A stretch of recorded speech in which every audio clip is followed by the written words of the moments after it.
Hey guys, you can now support this show and make your life 50% better by going to patreon.com/The System Is Down and signing up for the Downers Club, where you're going to get access to a plethora of wild, crazy, and often offensive bonus audio and video episodes of the show on a weekly basis. For more information, just go to patreon.com/The System Is Down.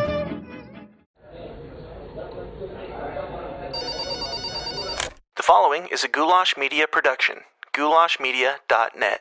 Today's episode is sponsored by the 29 Toes podcast. If at any point during this episode you find yourself a little too uncomfortable and triggered, you can head over to 29toes.com and kind of decompress your brain a little bit, where they're just having casual, laid-back, fun, funny conversations about things that are going on in their lives, in the world, things in media and entertainment, all that fun stuff. So check them out at 29toes.com or wherever podcasts are sold. Welcome to the System Is Down.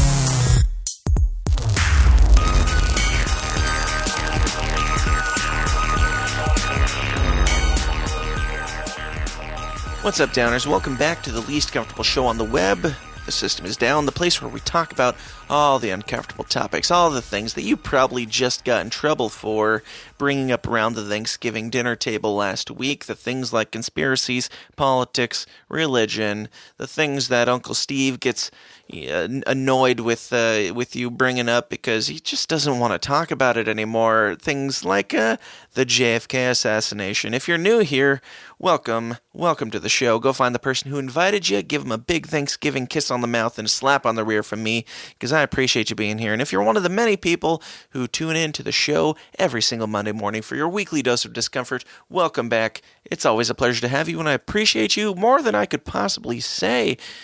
Today's episode is the continuation and the conclusion of my conversation with the great Ole Dammegard on the JFK assassination, as it was the 55-year anniversary this week of the JFK assassination, and in my opinion, there are few, if any, people who are more qualified to speak on this topic than Ole Dammegard.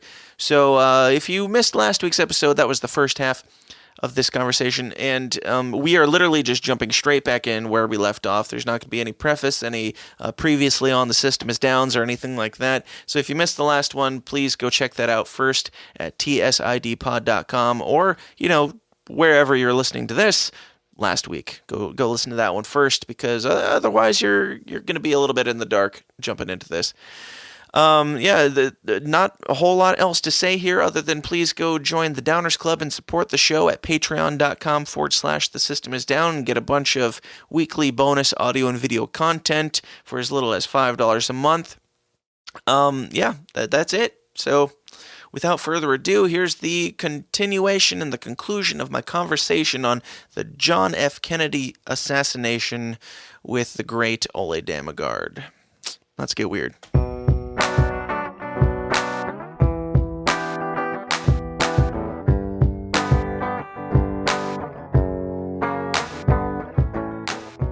Now, real quick, I'm curious. Well, you said that you suspect that Lee Harvey Oswald knew that this was coming and that he was going to be, it was going to be pegged on him. Why would he choose to be in the area? Why wouldn't he run for his life and leave the country? No, it's a very good question. The reason for that was that when you know how these agencies work, it's not easy to hide. And also, he had two baby girls together with Marina. Marina was there as well, and Judith Very Baker, the woman that he really loved. Mm-hmm. So he felt that he was risking all of their lives if he did not just carry out. He did not say anything to the people that were trying to frame him. Absolutely not. They didn't expect anything, because then he had been killed right away, because he knew way too much at that point as well about many, many different operations, and also this super secret bioweapon against Fidel Castro. That was so that was the reason, I would say. Sure. So I was, in my heart, when you look at Lee Harvey Oswald, I don't see a traitor. I don't see a coward, a sniper. I see a hero that sacrificed his life with the hope of of stopping the assassination of JFK, even though he knew that he was going to he was going to give up his life for it. Right. Absolutely. Now, you said that you feel like you've kind of pinpointed some of these 10 to 12 men that carried out the attack. Do you want to jump into that? Yeah, for sure. Like the Operation 40, this ultra-secret hit team were one of the people that was deeply involved as a paymaster. The one that funneled the funds into that was a young man by the name of Judge Herbert Walker Bush. That's George Bush Sr. Right. He was the paymaster of that hit team that was put together by Richard Nixon. Okay, so we have very high-level people involved there. And so if you look at, if we go around, the building opposite the Texas School Book Depository is called the Daltex building. In that building, on the second floor, there was one shooter, one spotter, and some other people in that room. And if I'm correct, the shooter was a man called Chucky Nicoletti. He was a hit guy, a hitman from Sam Giancana in Chicago, the Chicago mob. He was the shooter. The spotter, that's the person with that checks with binoculars, sure, but also makes sure that there are no cartridges left, that there are nothing left as well. Normally these teams are of 2 or 3. It's one shooter, one spotter, and one breakdown guy if they're 3. The breakdown guy takes care of the weapon, take it apart, put it in a case or whatever. All 3 of them go in different directions very quickly. Boom, boom, boom. Right. But in this case, there were 2, shooter and a spotter. The spotter was a man called Tony Izquierdo, who is very closely associated to Operation 40. There's even a statue of him in Miami today, Tony Izquierdo. It's very bizarre how these killers have gone fame, but it's sure, very often, traitors triumph when heroes hang, as they say. Right. So they make statues of themselves. Anyway, so there was Chucky Nicoletti, the shooter, and Tony Izquierdo, the spotter. George Bush Sr. was in that room as well on the second floor in the Daltex building, together with a man that also belonged to Operation 40. His name was Johnny Rosselli. He was a former hitman from Al Capone, but he became sort of the go-between guy between Hollywood, Las Vegas, the mob, and the CIA. He was a very glamorous type of person. He was there as well. And the guy who let them into this building, it was a mining office that was controlled by the CIA, was a mob guy from California called Jim Braden. He was the one that let them in. So that's the Daltex building. Then if we move across the street, across Houston Street, you have the Texas School Book Depository, where witnesses saw 3 people on the 6th floor. Some of them with rifles. They thought it was the Secret Service and right, so on. Also from the local jail, they saw them across the street. So the guys up there from the right, his name was Eladio del Valle. He was a former Cuban agent who was also part of Operation 40. He was the shooter. Then there was a black man called, also part of Operation 40. His name was Herminio Diaz Garcia. He was the spotter. And then there was a second shooter on the 6th floor, but to the left, sort of. And his name was either Richard Kane, from a hit guy from the Chicago mob as well, or Malcolm Wallace, which was Lyndon B. Johnson, the vice president's own hit guy. He committed at least 8 homicide or murders for Johnson, among them Johnson's own sister. I mean, charming guy, horrible, horrible, horrible. Sure. But anyway, so they were that were the people in the Texas School Book depository. And the way they got down there from the 6th floor, down without anyone noticing them in the staircase and so on, was because just before the shots were fired, the electricity was cut, the radios thing, everything was stopped and blocked in the area.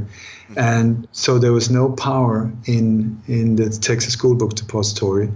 And I believe that they used abseiling on the inside of the elevator shaft to get down from the 6th floor without anyone noticing it. Then they came out, people saw them come running out on the back of the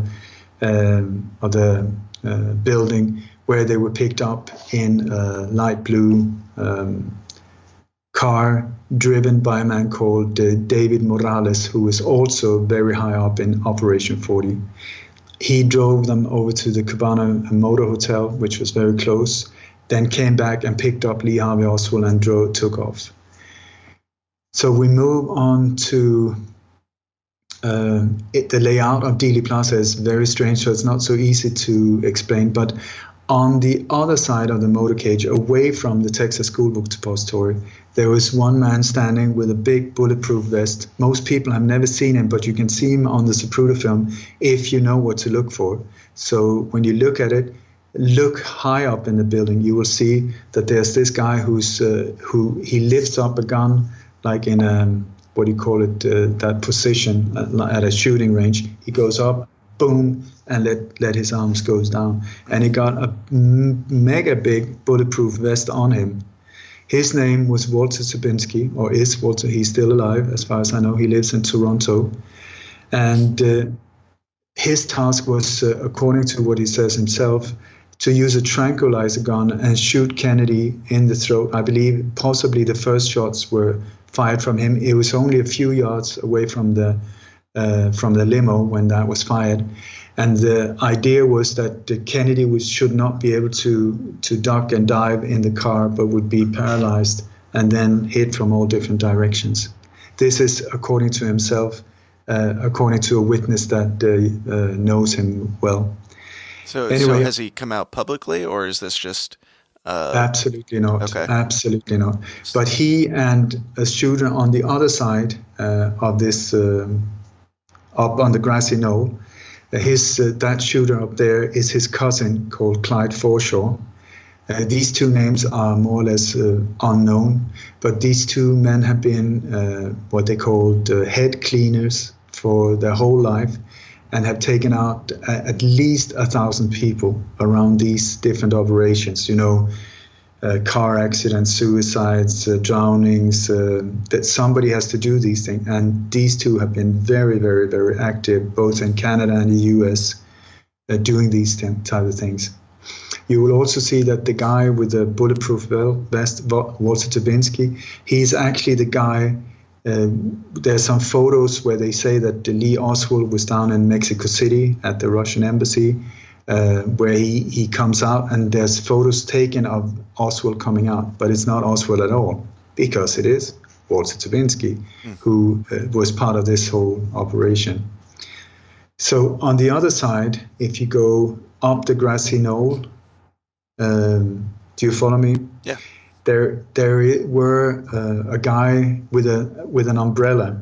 He's called the Umbrella Man. Mm-hmm. And it's a bit strange because he's there with a black umbrella, but it's not raining. Right. And he's sort of flashing or flicking the umbrella first, and then like this, just when the motorcade come. There's been a lot of speculation about why he was doing that. Some people think that he had some kind of secret weapon in the umbrella, or that he was doing a statement. As far as I've been able to identify, his name is Roy Hargraves. He was also a guy very closely connected to Operation 40. And his task was to mark the cross point for crossfire, because you cannot have like 12, 15 shooters and then blame it on one guy if you can hear like dum dum dum dum dum dum dum dum dum. That is not easily blamed on one person. So you need everybody to fire at the same time. Right. So I believe he was there to mark the crossfire position. I don't even think that he knew that. He was just told, you stand there. But they even painted the curb yellow where there's sort of that, like there was like a death zone. So within the yellow, you're allowed to shoot. And one of the bystanders, a woman that I also met, her name was Beverly Oliver. She was also called the Babushka Lady. She was standing there, the as close as you can come to the motorcade when the final headshots were fired. Right. And she, to this very day, she showed me the shoes, and there's still this yellow color on it. So freshly painted. Yeah, it was totally freshly painted. So Roy Hargraves was the guy there. Then next to him, there's a Cuban guy that is standing out in the street waving like this and almost trying to slow down the limo. And his name was Felipe Vidal Santiago. He was also part of Operation 40.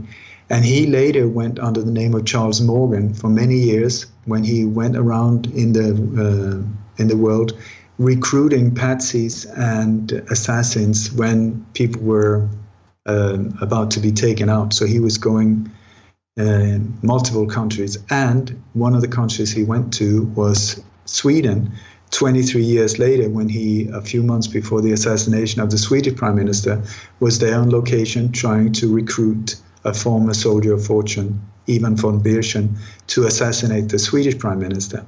So there are direct connections to many, many other of these operations. So then if we move, we continue up on the grassy knoll. You got Abraham Zapruder standing up on a white pillar, but there's some very strange white walls. It's difficult to describe them, but there was a white wall up there, and there was a car reversed out, and there's a shooter standing with his elbow up on the roof of the car, firing as well. His name, Clyde Forshaw.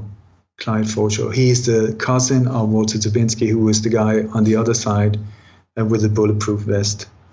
Then you come to another wall, very close to it, where there's a corner of the wall, and somebody is kneeling behind this wall in a Dallas police uniform.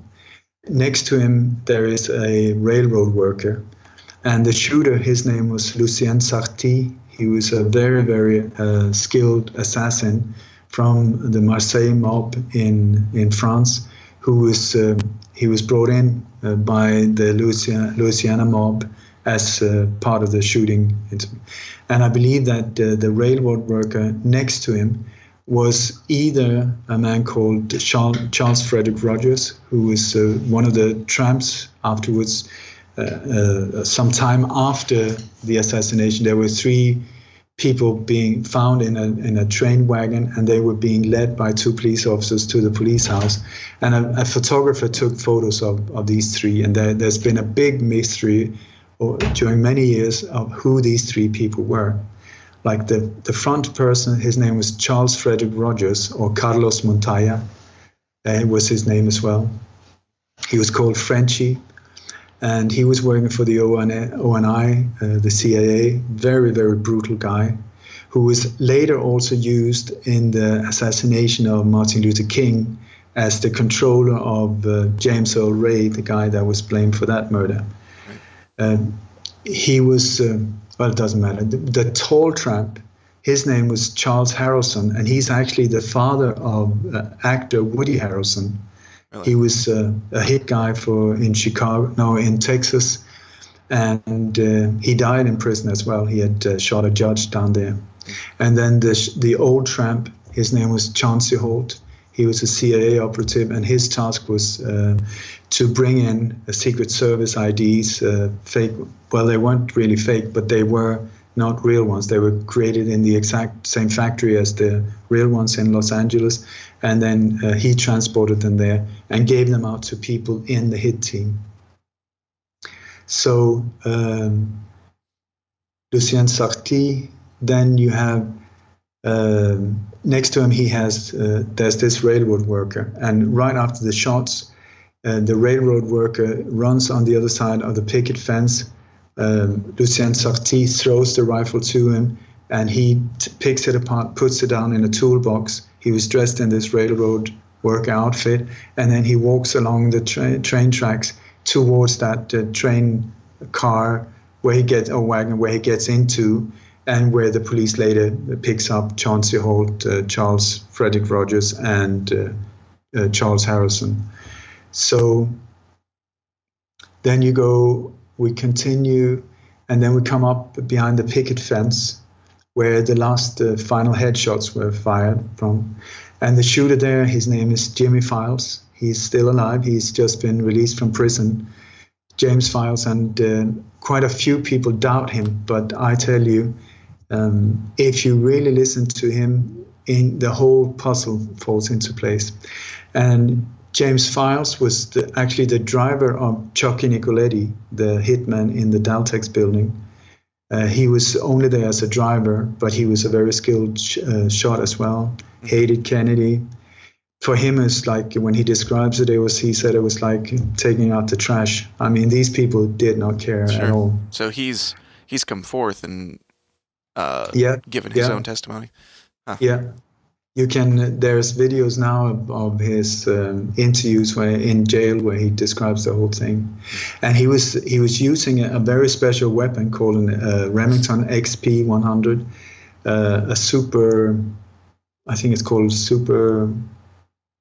a Fireball. A Fireball is the name of it. And it was a CIA weapon. It's like a rifle, but with the pistol grip, so it's like a very short rifle, but with the whole mechanism, and then you hold it in one hand. Right. And he had used special ammunition that he had prepared in Chicago. There was a man there called Wolfman that drilled a hole into the bullets and then filled it with mercury and topped it with wax, meaning that when the impact of the bullet came, it totally exploded. And that is also what makes this horrific impact on the head of JFK. Yeah. Now, this last guy, sorry, I'm bad with names, but you said that he gave this testimony while he was in prison. What was he actually in prison for? He was in prison for having tried to kill 2 police officers. That's what they said. Sure. But he had no plans on stepping forward at all. I mean, it's a strange story, but it's also a long story, so I'm not going to go into it. Sure, that's fine. But he was not stepping forward to get any credit for it, and it has only messed up his life doing it. So, and also he doesn't know anything about the rest of the operation. He's not interested. He has just come forward with his little part, and it took quite a few years before he fully stepped forward. And it's also because he become a reborn Christian where he decided to tell this story. Right. Hey, Dan Smots here. I'm taking a second to interrupt myself talking to talk about myself because, I don't get paid a penny for the hours and hours that I put into creating this show for you guys in your greedy little ears, and I've got a family to feed. To make that happen, I run my own media business called Goulash Media.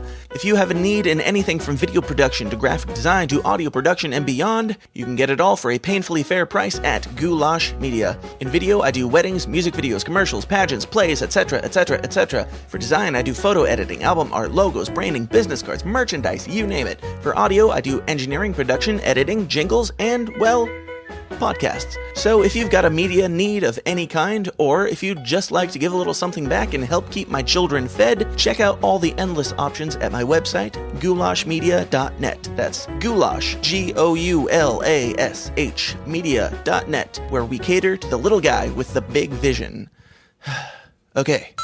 Now, you also said that a lot of people who say that they saw these 10 or 12 men up in the buildings with rifles, of course they assume that they're Secret Service. Would that have been? I mean, that's what I would have assumed if the president's coming through with no protection or anything. Of course, you're going to have people camped out ready for something like that to happen. Would that normally have been the case, where Secret Service would be up in the buildings like that? Yeah, no, there were 3 people up there, not 10. There was a total of 12. Sure, yeah. But for sure, before the president, wherever he goes, there's always a security team going first, where they go through the whole motorcade. They check all the buildings, all windows have to be closed. There will be snipers on the rooftops. There will be, for sure, they would be there. The presence will be very, very notable. Mm-hmm. But here, and people, they saw the rifles up there. They saw people up there, so nobody really thought of anything of it until suddenly, boom, boom, boom. Right. The shots were fired, and then within a few seconds, the whole situation dramatically changed. Yeah. Now, is that all the 12 men? Did we get through them all, or? There's more. Okay. There is one down a storm drain. Like under, exactly where.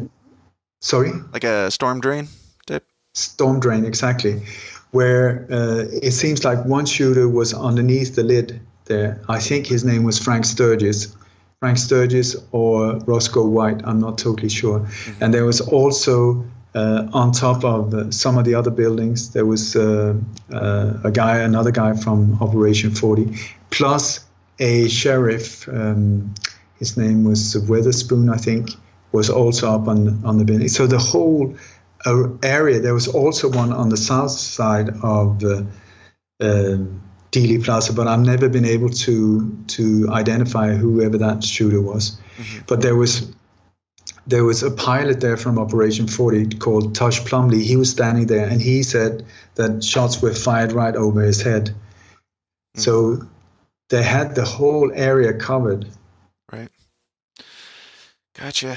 Now, how many of these people are still alive now that you're alleging that they took part in this? Most of them died very violently themselves. Really? Yeah, quite a few in the early 70s. Then you came to a point in 77 where there was the House Select Committee of Assassinations that were going to look into this, and where they were calling all of these people in to give their testimonials. Mm-hmm. And lots of people started dying there. Johnny Rosselli was found in a barrel out at sea, chopped up in small little pieces. He was in the Daltex building. You had Eladio Del Valle, the guy up on the 6th floor. He was found, his whole head was mashed up with a machete, and he was shot multiple times. David Ferry, another guy, he was found dead in his bed, but he had been stuffed with medicine that made his system explode from the inside, more or less. Jack Ruby was forced to kill Oswald to shut him up, and Ruby was put in prison and injected with the exact same cancer virus with this SV40 as he had been part of creating for Fidel Castro. Then you have Lucien Sarti. He was killed in Mexico City a few years later.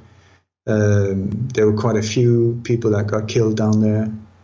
You have Roscoe White, the Dallas police officer that came from Chicago as well.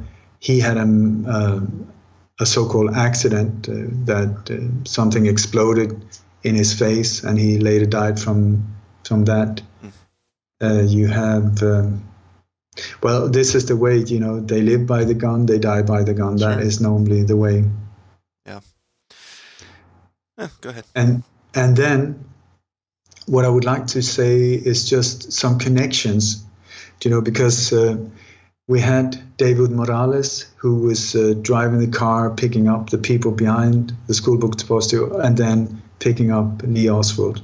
Okay. He was also present when Robert Kennedy was killed some 5 years later at the Ambassador Hotel. He and the two high operatives in the CIA, George Dionides and Gordon Campbell, were there overseeing the whole operation. Mm-hmm. Even though there were multiple shooters in this little kitchen where it seems like Clyde Forshaw, the shooter near the car, was also one of the shooters there, together with a security guard called Thane Caesar. Then you have when Fidel Castro, he had his second in command. His name was Che Guevara. Mm-hmm.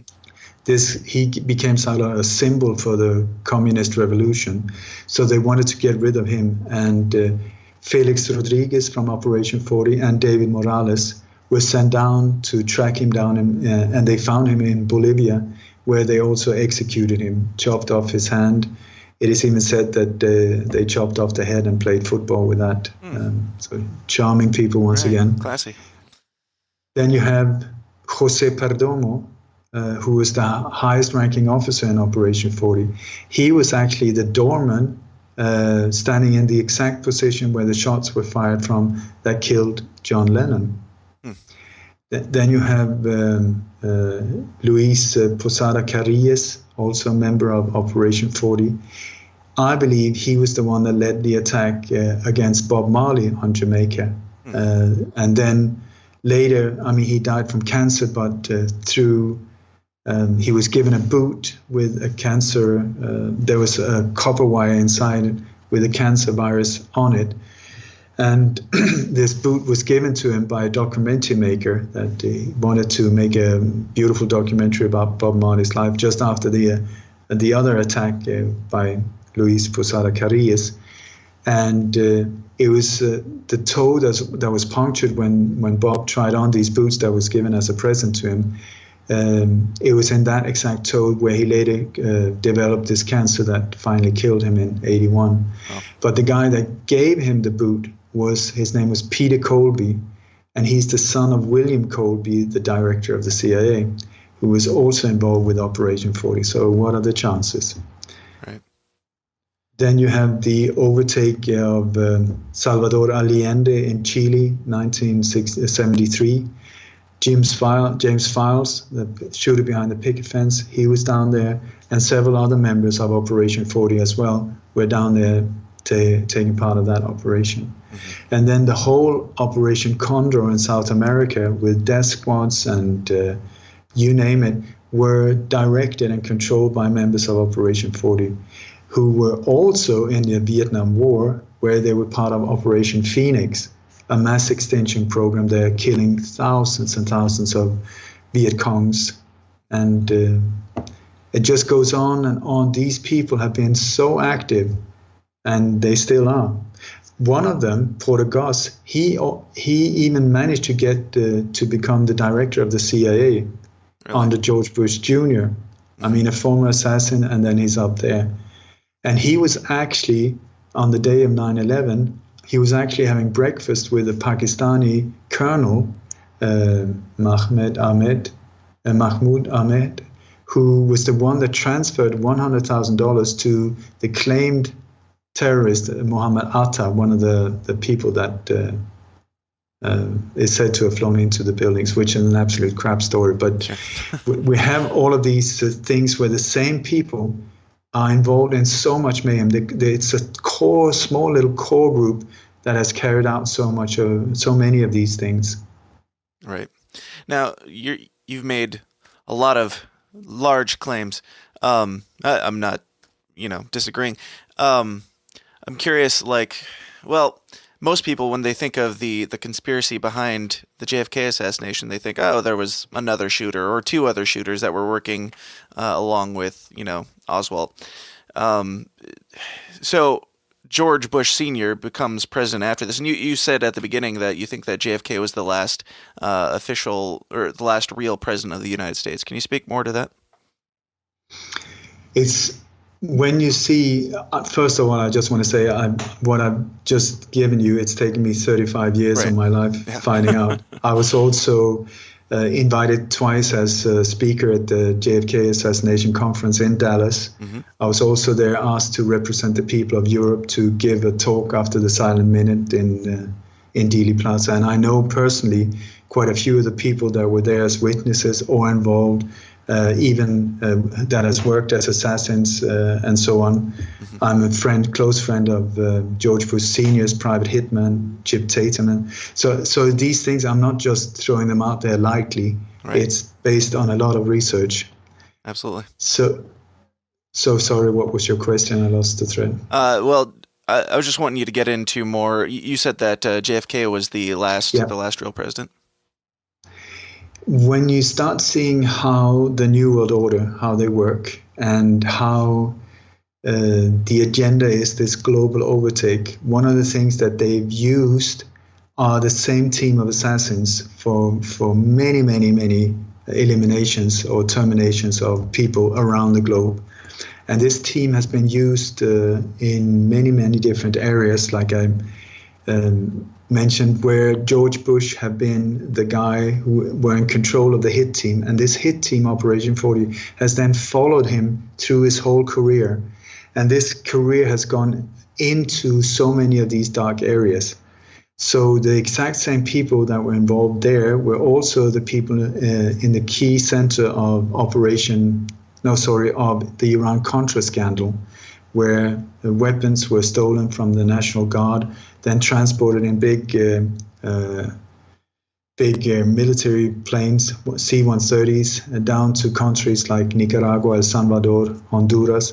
Chip Tatum, actually the guy that I just mentioned, he was one of the pilots, together with one of the other pilots, Barry Seal, who was also part of Operation 40. And then they worked together with a man called Oliver North, who was the middleman between Bush and Chip Tatum and the other people in this whole thing. And they built up what they called the Enterprise, where they put together the different drug cartels down in Colombia and put it in. They made it like into an industry where they produced raw cocaine. That was then, the weapons were delivered in these countries, where the whole mass extinction program down there was carried out by the death squads of the Contras. And then all of these tons and tons of drugs were being brought back into the US, where they started the whole crack epidemic. And now it is not only me who is claiming this, but it's coming out more and more that the two kingpins in this whole crack epidemic was George Bush Sr. and Bill Clinton at that time. They were even being filmed when they received these drugs. They used specific small airports, especially one in Mena, Arkansas, the exact same state where Bill Clinton was a young governor there. And he was the one, together with his partner in crime, Don Lasseter. They were the ones that received the drugs and then distributed it out to LA, Chicago, Florida, and so on. Some of these transports also went to Miami, where the drug transports were received by George Bush Jr. and Jeb Bush, and then lower key people that took over the whole distribution. But all of these people have been filmed in these positions. Like Barry Seal, the Operation 40 pilot, he was the one that was working very closely to Pablo Escobar and other of these very, very high up drug dealers. Mm-hmm. So, I didn't answer your question. So, what do I mean by when you look at the power that took over when Kennedy died? You always have to see, when somebody is killed, who takes over, who benefits from somebody's passing. Mm-hmm. And here, the people that came into power are the ones that have then carried on. Like Johnson, Kennedy wasn't even buried before Johnson signed the document that started the whole Vietnam War. Mm-hmm. It was, just within it wasn't even 24 hours, I think, before Johnson signed that started the whole Vietnam War. Right. And then the presidents after, you have Richard Nixon, that was a former vice president, but now he became the president afterwards, who was also part of creating Operation 40 and killing Kennedy. He became president. Then you have Gerald Ford, who was he was in the Warren Commission. The Warren Commission was put together to cover the whole thing up. That was the whole idea. They made a massive, I think it was like 26 thick volumes of documents showing absolutely nothing, in total chaos. You couldn't find anything. There were even studies of Lee Harvey Oswald's pubic hair. All kinds of that, but nothing really looking at what actually happened. And so Gerald Ford was one of the people in the Warren Commission, and then he was later the president. Right. Do you know how these? So, and one of the things these presidents have done is that they pardon the one before, right, and then so they stay clear of all of these crimes that they've committed over the years. Do you think? I mean, does that carry on today? I mean, we have people that dig into, and this is kind of a side tangent. We can get back to JFK whenever you like, but I'm curious as to like. I mean, we've got people who dig into conspiracies, and they're into this whole QAnon phenomenon, and saying that Donald Trump is, going to change things, and he's the next JFK or whatever. Do you put any stock in that type of rhetoric? I'm not really interested in politics. Sure. I'm only interested in stopping and exposing crimes and criminals. When you look at Hillary, I mean, you see a politician, I see a mass murderer. She has a body count. I don't know how many people she and Bill just in their private life have gotten rid of. I mean, it's in a very scary long row of dead bodies that have followed them. When it comes to Trump, he's the first one where there's a question mark, because he is almost like a joker. I don't know his task, but it's almost like what his job is to create confusion and look over here, so that we don't really focus on what is going on. Most people are, have you seen what Trump just tweeted this or tweeted that, and did you hear he said this stupid thing here or that stupid wall there? So you keep the focus away from what's actually going on. And I think there's a much darker agenda rolling out that is the thing that we should focus on instead of just checking his tweets. Sure. And also take the power back, because, I mean, one of the major reasons we are in this mess is because we put our power to these people that have just turned out to be absolutely corrupted and with an agenda of their own. Absolutely. Well. Did you have anything else to add to the JFK story, or we're good there? Do you want another 4 hours? I mean, right.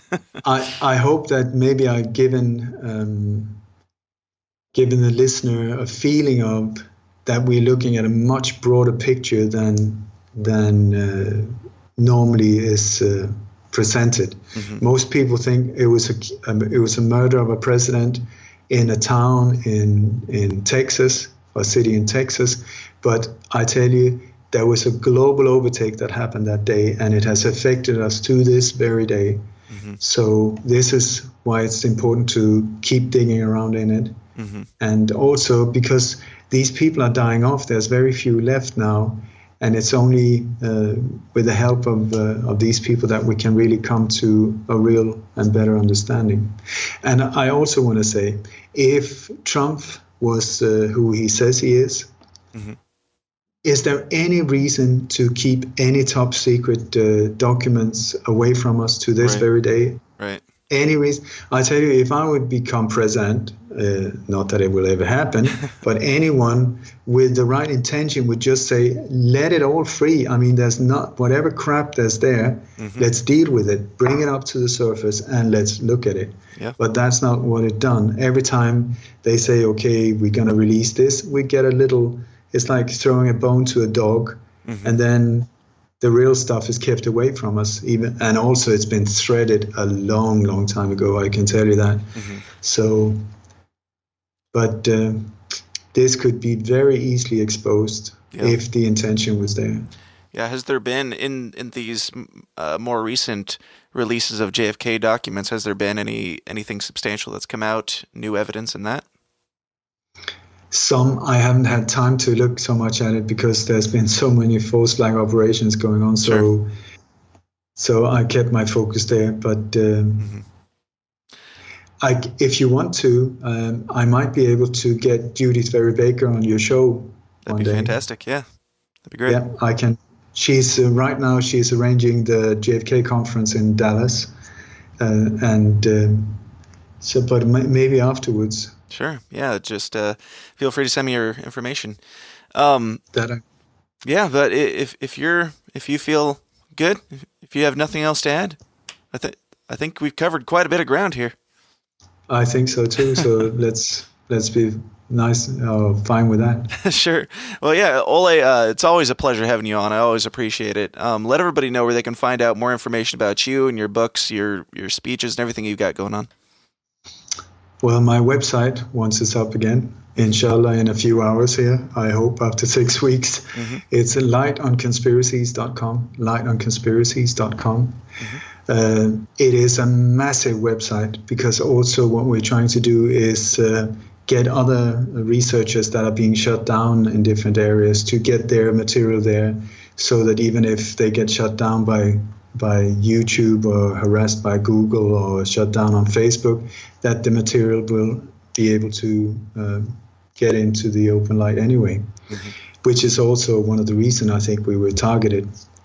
So we normally publish 3 to 5 new articles per day, new interviews, and so it's a massive website. I'm on Patreon, where we do a lot of interviews that are just for patrons, members only. I also do what is called daylights. I do about three every week, where it's like an update of what's going on, but also hopefully something that will empower people to get. There's so many fearful people and people in distress, so I'm trying to lift them and unite people. So that's on Patreon. Then I'm on all the rest on Instagram, Twitter, Facebook. My Facebook page is almost like a underground headquarters when it comes to exposing upcoming false flag terror attacks. Sure. Because the drills are always one of the things that is a giveaway about an upcoming one. Right. So I get reports from all over the world about these drills, and so we publish them, pointing out, saying, boom, be aware, there. And then if the signs of a real attack is building up, then I get people on location to go there and be there ready with cameras and so on. So hopefully we can diffuse these different attempts. Yeah, absolutely. And then I got multiple books on Amazon or my website.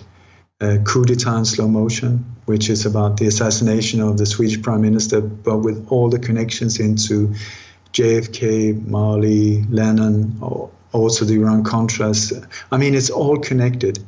It's almost 1,000 pages, coup d'etat in slow motion. And I've got a book called Shadow of Tears, about how I took a bicycle down to Iran, ended up in the middle of the war. It helped to smuggle people out through former Russia and East Germany up to Sweden. So it's a true story, Shadow of Tears. And then I've got another one called Remind Me, about how to reset your mind, how to deal with difficult situation, how to, like for instance, I'm officially under threats and a lot of stress most of the time, right. But I don't let it affect me. And people sometimes ask me, how do you do it? And this is what I share. It's a little book you can read it in like an hour, a little power book. Sure. And then I've got a children's book called Yolanda Yogapanda, Truth is One, Paths Are Many. And also my partner and sweetheart, Kim Kamala Ekman, has written a book called So What Can I Do?, which is especially aimed at people that are in the process of starting to see what the hell is going on now when the fog is lifting. And so many people ask me and other researchers, okay, now I'm starting to understand, but so what can I do? So she had the exact same question. So what she did was she put together a list of 14 questions and then did Skype interviews with David Icke, Dr. Kevin Barrett, Sophia Smallstone, Carrie Cassidy, Cynthia McKinney, myself, Sam Gardner, Max Egan. And then she had taken these interviews and just put them into transcripts from the interviews and put them into a book form. Very and cool. And it's in multiple languages, that as well. Awesome. Yeah. Real quick to kind of wrap up here. Is there anything that you want to say to like future generations as to like why this story is so important to keep alive and keep digging into and keep, perpetuating into the future? When you walk around in the streets and you look around in life, do you think things are the way they should be? Do you think that things is totally out of balance? Is there a lot of weird things going on that you don't understand? Is there a lot of signs showing that we're being pushed into a very controlled life where there's no space for creativity, for free thoughts, and so on? If this is what you feel, and you start seeing chemtrails in the skies, and that people are getting really sick from vaccines and ADHD and all kinds of strange symptoms, and food being messed up with GMOs and so on. If you feel that, hang on, something bizarre is going on, then it is a good idea to start informing yourself, trying to find out what is actually going on. And you will see that whatever area at this point you start digging into, may it be vaccinations or chemtrails or assassinations or false flags or you name it, or unjust wars or pedophile trafficking or gun running or you name it, you will find, I can almost guarantee you, that the deeper you dig into it, it will take you back to the same center point, and it's almost like the head of an octopus.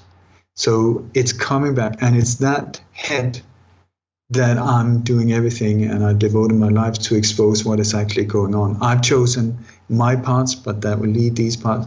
I've also done everything I can to expose the people and the forces involved in this whole thing. And so is it important to understand the JFK assassination? Definitely, because if you look at the assassination of JFK, Robert Kennedy, Martin Luther King, had these three people been left alive, had they been left to do good in the world, this world would have been a totally different planet than we're living on in today. You cannot even compare it. Sure. So this, I believe, is why it's very important to find out who did it, why did they do it, what are they up to now, and then let's use the truth to expose it and transcend it, stop this madness, and let's heal the world. Absolutely. Very well said. And again, Ole, it's always a pleasure. Great work that you're doing. I love every bit of it, and I would highly recommend everybody go check it out. lightonconspiracies.com is the website again, and there'll be links to all of that in the show notes and description. So, Ole, it's been a pleasure. Thank you so much for your time, and keep up the great work, sir. Thank you so much, Dan.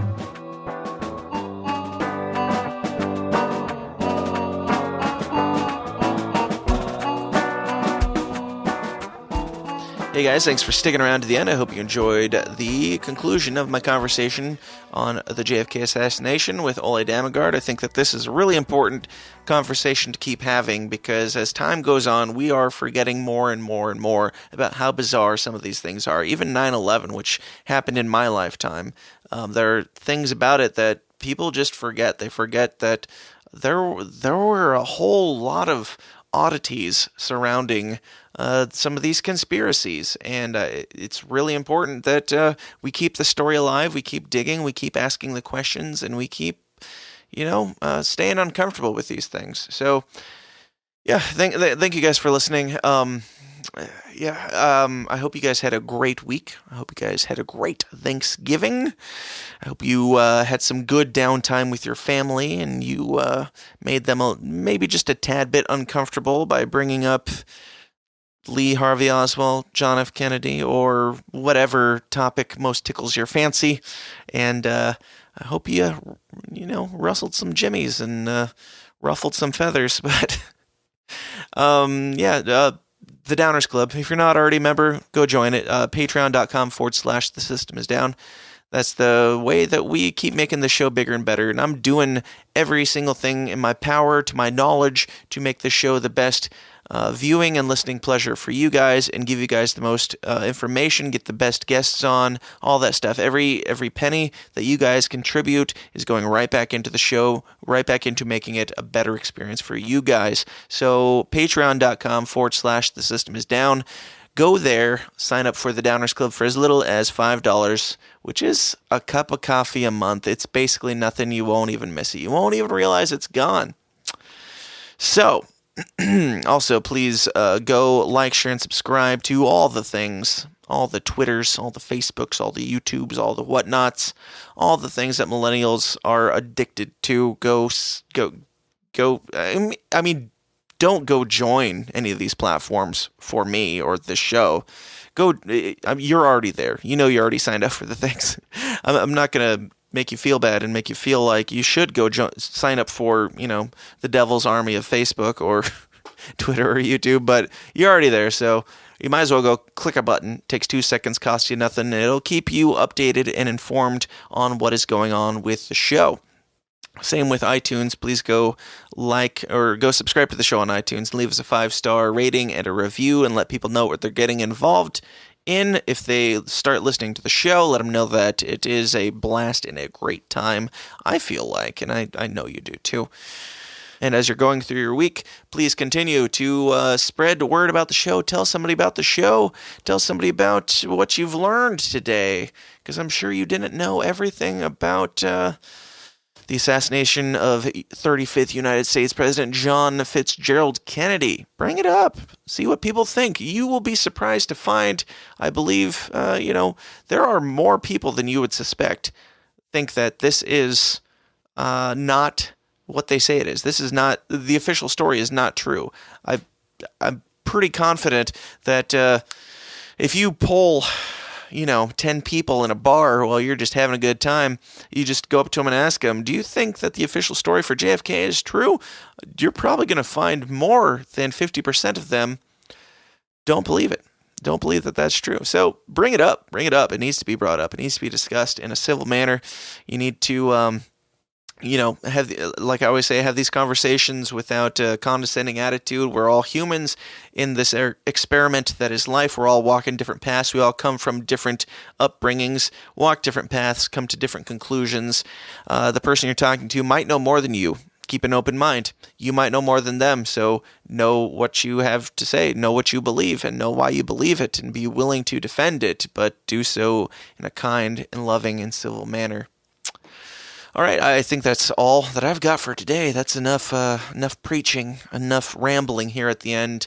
Thank you guys all so much for tuning in. Thank you guys who support the show with your hard-earned and much appreciated dollars, and even thank you to everyone who tunes in for free every single week.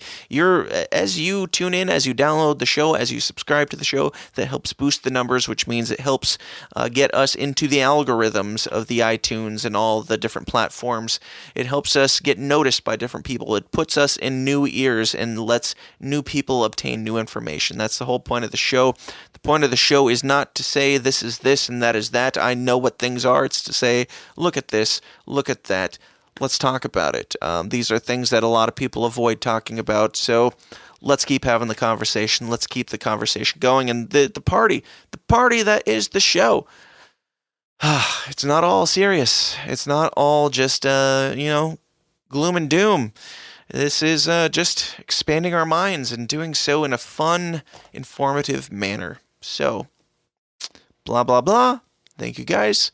I appreciate you, and I love you, and thank you for keeping the show going. And, of course, if you'll have me, I'll be right back here in your ear canal first thing next Monday morning with some more uncomfortable conversations for you. Until then, please continue to question everything and stay uncomfortable.